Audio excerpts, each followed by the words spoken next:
அனைவருக்கும் வணக்கம். Welcome to free ICT tutorials Tamil. தரம் 8 தகவல் தொடர்பாடல் தொழில்நுட்பவியல் அலகு 5 பூலியன் தர்க்க வாயில்கள். முழுமையாக இந்த பாடம் தொடர்பாக படிக்க இருக்கிறோம். இந்த அலகின் பெயர் உங்களுடைய புத்தகத்தில் பௌதீக கணித்தல்களிற்கான மென்பொருள் பயன்பாடு என குறிப்பிடப்பட்டிருக்கிறது. அதன் உள்ளடக்கம் பூலியன் தர்க்க வாயில்கள், லாஜிக் கேட்ஸ். இந்த அலகு பற்றி மேலதிகமான விடயங்களை நீங்கள் தரம் 10 காப்போத சாதாரண தரம் மற்றும் உயர் தரத்தில் மிக விரிவாக கேட்கலாம். இப்போ வீடியோக்குள்ளே போகலாம். இப்படியான பயனுள்ள டெக்னாலஜி வீடியோஸை நீங்கள் தொடர்ச்சியாக பார்வையிட இந்த சேனலை சப்ஸ்கிரைப் பண்ணி பக்கத்தில் உள்ள பெல் ஐக்கனை கிளிக் பண்ணி ஆல் அண்டதை கொடுத்து வைங்கோ. உங்களுக்கான நோட்டிஃபிகேஷன்ஸ் உடனுக்குடன் உங்களுக்கு கிடைக்கும். முதலில் நாங்கள் பார்க்கலாம் தர்க்க வாயில்கள் என்றால் என்ன என்று பார்க்கலாம். தர்க்க வாயில்கள் என்பது ஒரு இலத்திரனியல் சுற்று. மின்சாரத்தை பெற்று அதனை முறை வழியாக்கத்திற்கு உட்படுத்தி, அதாவது தொழிற்பாட்டிற்கு உட்படுத்தி வெளியீட்டை வழங்கும் ஒரு இலத்திரனியல் சுற்றுத்தான் லாஜிக் கேட்ஸ் என்று சொல்லப்படும். இந்த தர்க்க வாயில்கள் பொதுவாக 2 வகைப்படும்.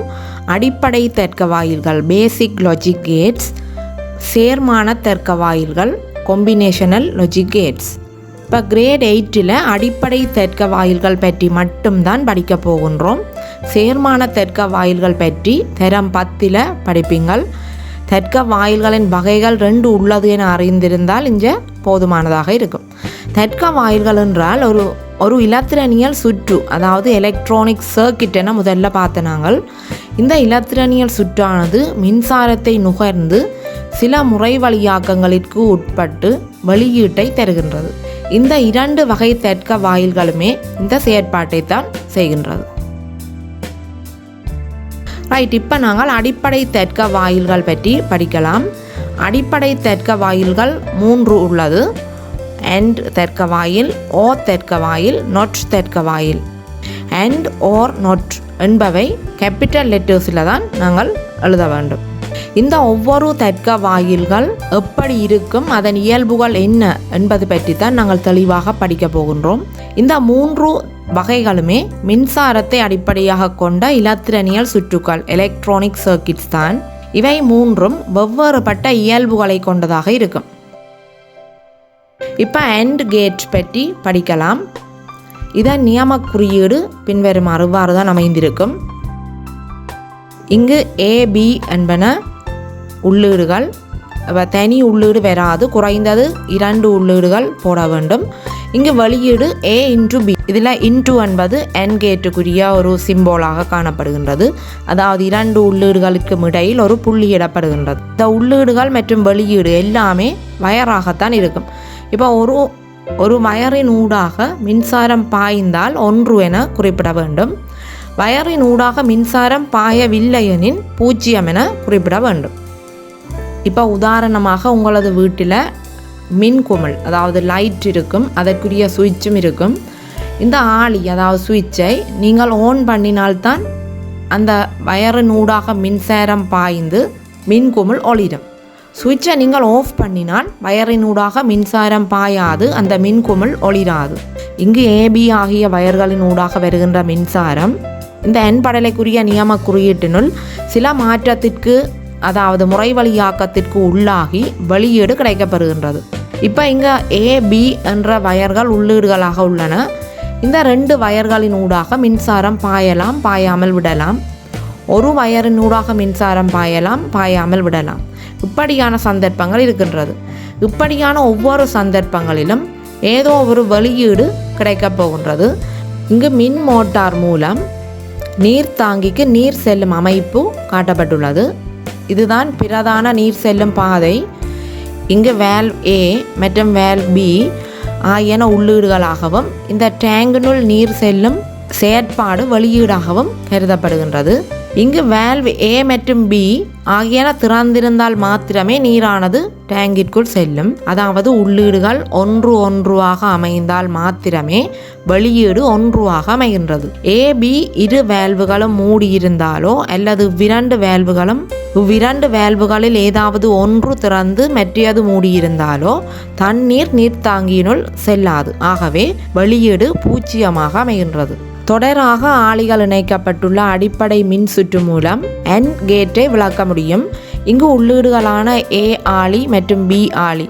இங்கு உள்ளீடுகளாக A மற்றும் B ஆளிகள் அமைகின்றன. மின் குமிழ் வெளியீடாக அமைகின்றது.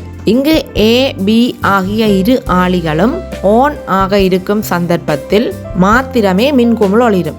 ஏனைய சந்தர்ப்பங்கள் யாவற்றிலும் மின்குமிழ் ஒளிராது. இப்போ மின்குமிழ் ஒளிரும் சந்தர்ப்பத்தில் அதன் வெளியீடானது 1 ஆகவும் மின்குமிழ் ஒளிராது விடின் அதன் வெளியீடு 0 அமையும். இங்கு N படலைக்குரிய ட்ரூத் டேபிள் மெய் அட்டவணை அல்லது உண்மை அட்டவணை காட்டப்பட்டுள்ளது.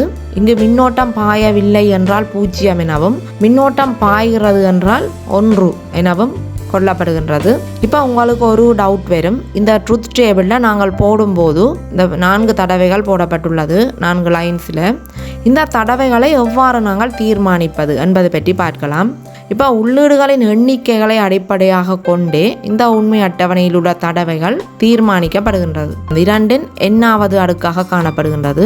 இந்த எண் எனப்படுவது உள்ளீடுகளின் எண்ணிக்கை, எத்தனை உள்ளீடுகள் உள்ளன என்பதை நாங்கள் அடுக்காக போடுவோம். அதாவது இங்கு AB என 2 உள்ளீடுகள் காணப்படுகின்றன.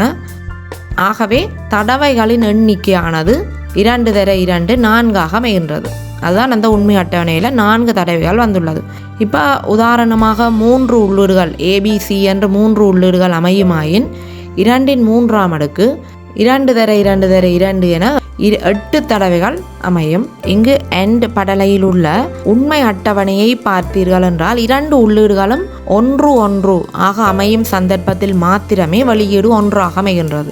ஏனைய அனைத்து சந்தர்ப்பங்களிலும் வெளியீடானது 0 அமையும். அடுத்ததாக நாங்கள் O கேட் பற்றி, அதாவது O படலை பற்றி படிக்க போகின்றோம். இதன் நியம குறியீடு இவ்வாறு தான் அமையும். N படலையை விட இது வித்தியாசமானது.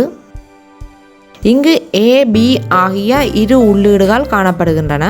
O படலையெனின் பிளஸ் மூலம் காட்டப்படும். இங்கு பார்த்தீர்களானால் O படலையெனின் வெளியீடு பிளஸ் அடையாளம் மூலம் காட்டப்படும். இப்போ AB உள்ளீடுகளாக அமையின் வெளியீடானது A + B ஆக அமைகின்றது. O படலையானது சமாந்தரமாக ஆளிகள் இணைக்கப்பட்டுள்ள மின்சுற்று மூலமும் விளக்கப்படும். இங்கு A B ஆகிய இரு ஆளிகள் உள்ளீடுகளாகவும் இந்த மின்குமிழ் Q ஆனது வெளியீடாகவும் கொள்ளப்படுகின்றது. இந்த மின்சுற்றில் 2 மின்கலங்கள் இணைக்கப்பட்டுள்ளது. இங்கு உள்ளீடுகளான A B ஆகிய 2 ஆளிகளும் ஆஃப் செய்யப்பட்ட சந்தர்ப்பத்தில் மாத்திரமே மின்குமிழ் ஒளிராது. ஏனைய 3 சந்தர்ப்பங்களிலும் மின்குமிழ் ஒளிரும். A ஆளி மட்டும் மூடப்பட்டிருந்தாலோ இந்த மின் சுற்றானது இவ்வாறு சென்று இந்த மின்குமிழ் ஒளிரும். அதேபோல் B ஆளி மட்டும் மூடப்பட்டிருந்து A ஆளி திறந்திருந்தாலும் இப்போ மின்சாரமானது இவ்வாறு சென்று இந்த மின்குமிழானது ஒளிரும். ஆகவே வெளியீடு 1 ஆக அமையும். இங்கு உள்ளீடுகளாக AB ஆகிய ஆளிகள் 2ம் ஆஃப் செய்யப்பட்ட சந்தர்ப்பத்தில் மாத்திரமே வெளியீடு 0 அமையும். மின்குமிழ் ஒளிராது. ஏனைய 3 சந்தர்ப்பங்களிலும் மின்குமிழ் ஒளிரும். அதாவது A ஆளி மட்டும் ஆன் செய்யப்பட்டிருந்தாலோ அல்லது B ஆளி மட்டும் ஆன் செய்யப்பட்டிருந்தாலோ அல்லது AB ஆகிய 2 ஆளிகளும் ஆன் செய்யப்பட்டிருந்தாலோ மின் சுற்றானது பூரணப்படுத்தப்பட்டு மின்குமிழ் ஒளிரும். இது O படலையை விளக்கும் வகையில் அமைந்த ஒரு படம். மின் மோட்டார் மூலம் நீர்த்தாங்கிக்கு நீர் செல்லும் அமைப்பு தான் இங்கும் காட்டப்பட்டுள்ளது. இங்க பார்த்தீர்களாயின் வேல்வ் A மற்றும் வேல்வ் B உள்ளீடுகளாக கொள்ளப்படுகின்றது. இந்த நீர்த்தாங்கிக்கு நீர் செல்லும் சந்தர்ப்பம் வெளியீடாக கொள்ளப்படுகின்றது. இங்கு பிரதான நீர்வளங்களின் ஊடாக செல்லும் நீரானது A வேல்வு மற்றும் B வேல்வு மூடியிருக்கும் சந்தர்ப்பத்தில் மாத்திரமே இந்த நீர்த்தாங்கிக்குள் நீர் செல்லாது. A வேல்வு மட்டும் மூடியிருந்தாலோ அல்லது B வேல்வு மட்டும் மூடியிருந்தாலோ அல்லது AB ஆகிய 2 வேல்வுகளும் திறந்துள்ள சந்தர்ப்பத்தில் பிரதான நீர்வளங்கள் ஊடாக செல்லும் நீரானது இந்த வாட்டர் டேங்கில் இந்த நீர்த்தாங்கியை அடையும். நீரானது நீர்த்தாங்கியை அடைந்தால் வெளியீடு 1 ஆகவும் நீரானது நீர்த்தாங்கியை அடையவில்லையெனின் வெளியீடு 0 அமைகின்றது. இங்கு O படலைக்குரிய உண்மை அட்டவணை காட்டப்பட்டுள்ளது.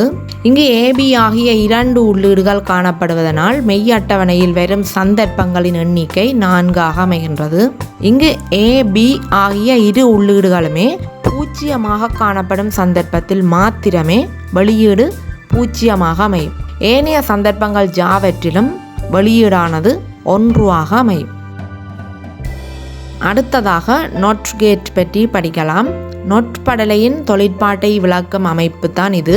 இது வீதிகளில் காணப்படுகின்ற தன்னியக்க வீதி விளக்குகள், சென்சர் லைட்ஸ், அதாவது சூரிய ஒளி அற்ற இரவு வேளையில் அதை உணரி மூலம் உணர்ந்து தன்னியக்க மின்விளக்கு ஒளிரும். பகல் வேளையில் சூரிய ஒளியை உணர்ந்து ஆட்டோமேட்டிக்காக அந்த தன்னியக்க மின்விளக்கு அணையும்.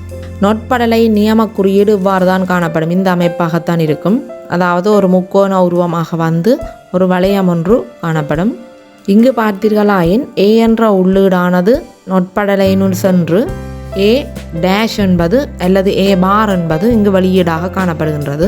இந்த ஏ என்ற உள்ளீடானது 0 அமையின் இந்த ஏ பார் ஆனது 1 காணப்படும். அதாவது வெளியீடு 1 அமையும். ஏ என்பது 1 என்ற உள்ளீடாக கொள்ளப்படின் ஏ பார் என்பது 0, அதாவது வெளியீடானது 0 அமையும். எதிரானதாக அமையும். எப்பொழுதும் ஏ 0 என்றால் ஏ டேஷ் வந்து 1 அமையும். ஏ வந்து 1 என்றால் ஏ டேஷ் வந்து 0 அமையும். நொட்படலையின் ட்ரூத் டேபிள் இவ்வாறு தான் அமையும். உண்மை அட்டவணை பார்த்தீர்கள் என்றால் இப்போ நான் கூறின விடயம்தான். இங்கு ஏ 1 எனின் ஏ டேஷ் ஆனது 0, இங்கு ஏ 0 எனின் ஏ டேஷ் ஆனது அல்லது ஏ பார் ஆனது 1 அமைகின்றது. அதாவது எதிரான ஒரு அவுட்புட்டை தருகின்றது. இந்த பாடம் உங்களுக்கு முழுமையாக விளங்கி இருக்கும். ஏதேனும் சந்தேகம் இருப்பின் நீங்கள் கொமெண்டில் குறிப்பிட முடியும். இது போன்ற ICT பாட அலகுகளை நீங்கள் தொடர்ச்சியாக பார்வையிட இந்த சேனலை சப்ஸ்கிரைப் பண்ணி பெல் பட்டனை கிளிக் பண்ணி வையுங்க. உங்களுக்கான வீடியோஸ் நோட்டிஃபிகேஷன்ஸாக உங்களுக்கு உடனுக்குடன் கிடைக்கக்கூடியதாக இருக்கும். இன்னும் ஒரு தரம் 8 ICT பாட அலகில் மீண்டும் உங்களை சந்திக்கிறேன். நன்றி.